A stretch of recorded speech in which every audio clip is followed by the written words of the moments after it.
Pakinggan po natin itong sinasabi ni Attorney Ligutan, ano ha, na kung paano nila pinaghahandaan, paano kanilang pininiwala ang malakas itong kanilang mga ebidensya.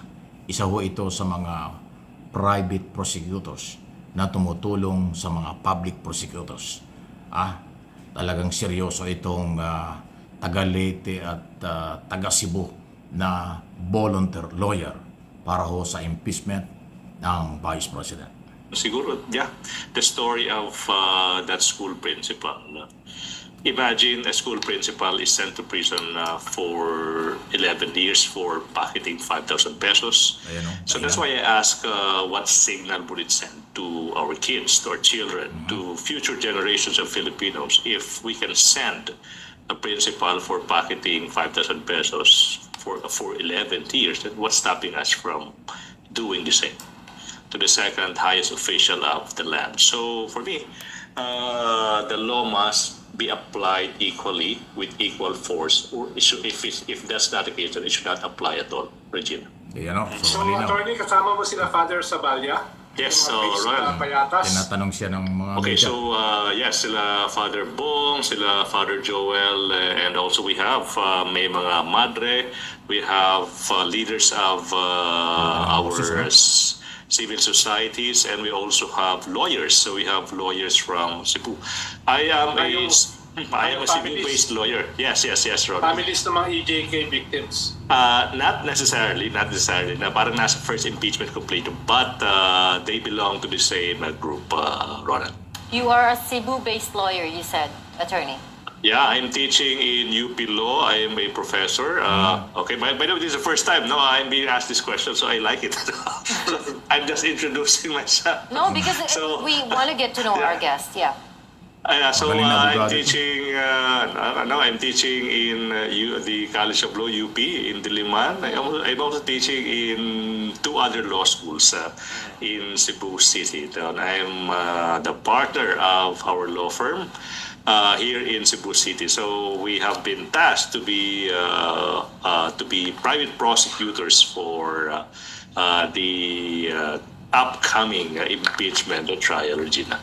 Kamusta yung mga preparations, attorney? Okay, so preparation-wise, yun. So as much as possible, despite our busy schedule, the prosecution team, we are doing our mighty best to come up with the best possible case against the Vice President. So busy. That's all I could say, Ronald. Attorney, let me back up a bit. So bahagi lang po yan nung paliwanag ng ni attorney na siya hong may hawak nung Article 4. Yun nga po yung controversial na pagbabanta ng pangalawang Pangulo sa kay Pangulong Marcos, First Lady at dating Speaker. So ganun katindi yung parang ang gusto niyang ang palabasin dito, sinasabi niya, hindi lang yung Article 4, kung hindi yung lahat ng article, lahat ng kaso, ay pinagandaan at malakas ang mga ebidensya nila sa mga susunod na trial at araw.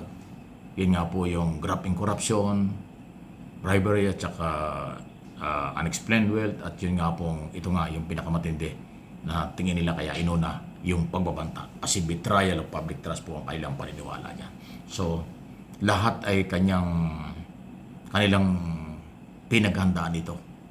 At ang suporta ng mga private lawyer sa mga public prosecutors na mga 11 congressman, mahalagang mahalaga yan. Kasi nga, di ba nabanggit ko na rin dati sa inyo, yung mga abogadong ito ay hinati-hati, may mga team na binuo sa bawat isang kaso. Okay, ganyan po ang ginawa nila. So hindi magrarambol, hindi magkakaroon ng sapawan, kung ano man ho ang maaaring hindi maganda mangyari, hindi ganon. Kasi merong mga team leader ang bawat kaso. Pero ang overall chairman ng public and private prosecutors dito sa trial na ito ay si Congresswoman Jinky Luistro ng Batangas, na siyang chairman din ng Justice Committee. Ayan po yan. Kaya sa mga susunod na araw, makikita natin magkakaroon ng lahat ng pagkakataon ng mga congressman, prosecutor, bilang mga team leader ng bawat kaso at mga member ng bawat kaso, bawat team na sila ho ay magpa-participate. Una lang, kung ating mapapansin, di ba yan na nagsalita dyan, malimang kay Congressman Luistro, chairman, nagsalita din yan si Attorney Kapunan, di ba? Si Attorney, ito nga, Attorney Ligutan, at si Congressman Dipensor. Kasi si Congressman Dipensor ang lead counsel ng public prosecutor dito po sa Article 4 itong pagbabanta. Dahil parehas po yung paniniwala nitong si Attorney Dipensor nung araw pa sa mga interview sa Kongreso pa lang na ang tingin niya ay malakas talagang kaso itong pagbabanta sa betrayal of public trust na issue against Vice President. At yan din ang paniniwala nitong magaling na abogado, Ligutan na ito, na galing taga Leyte at taga Cebu. Dahil yun ang sinasabi niyang kahit doon sa unang mga press conference nila, yan ang pinakamalakas na kaso. At pag ito'y nakalilang na-justify, napatunayan, at ngayon doon sa unang trial, mukhang nakita na nila. Dahil nga yung testigo na taga-NBI, masusundan pa yan ng iba pa mga testigo. So, ayun po yun. Issue lang po, walang personalan, pagtalakay lang sa kaganapan. Kung kontento kayo, salamat. Kung hindi kayo kontento, okay lang, wala tayong magagawa. Lahat ay mayroong kanya-kanyang paniwala sa isyong ito. Ito ay isang public debate, isang national issue, isang international issue. Dahil first time na ang Vice President ng bansa ay ini-impeach dahil sa betrayal of public trust at graft in corruption. Hindi pang karaniwang kaso yan. Mabigat pong kaso yan. Sa totoo lang.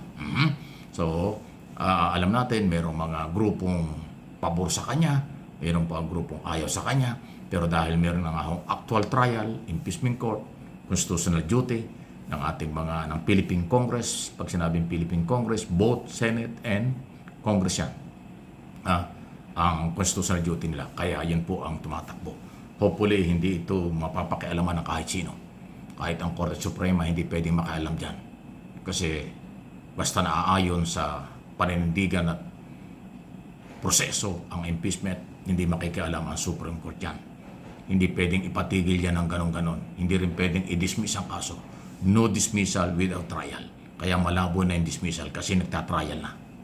Okay? Kung ano man yung mga technical issue at kung ano pa, pwede namang magpetisyon, questionin before Supreme Court, ganon pa rin yun. Pero yung actual na trial at proseso, hindi yan pwedeng ipatigil ng Supreme Court. Kasi nga kung naaayon sa batas, paano ipatitigil? Ayan nga po ay constitutional duty. Okay? For your information lang, hindi naman tayo nagmamagaling para lang hindi kayo naliligaw. Huwag kayong magpapaniwala doon sa mga propaganda. Nililihis ang totoong issue. Nililihis ang totoong proseso. Huwag kayong magpapaniwala. Alam naman ninyo kung sino gumagawa niyan. Please like and share, subscribe and follow.